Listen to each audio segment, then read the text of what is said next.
Sekarang aku berada dekat Malaysia Batang Kali. Baru buka kan Malaysia ni. Hari ni yang keberapa buka? Hari kedua, hari ketiga tu lah, Malaysia Batang Kali.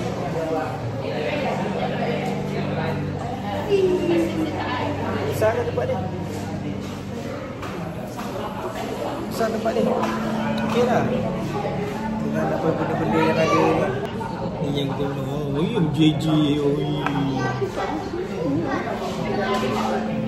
Ni apa, lemon. Ni mango. Ni lemon. So dia sebabkan dia baru buka hari ni, so dia bagi promo lah. Dia bagi promo kalau beli berapa gitu, dia kata RM13. RM13 ke atas ke apa. Kalau beli apa-apa barang dalam harga RM13 ke atas, dia akan bagi free satu aiskrim. Besar ke aiskrim ni? Okey lah, kualiti lah. So kalau orang-orang Batang Kali, sekarang tak payah pergi jauh dah nak layan Malaysia, tak payah pergi Rawang.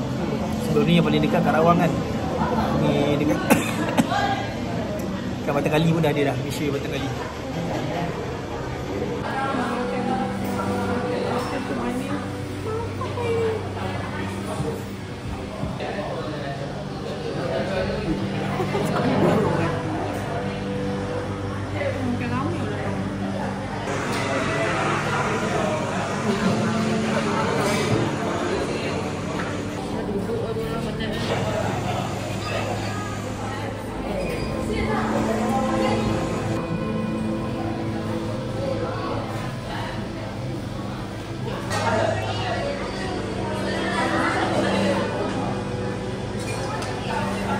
Okay.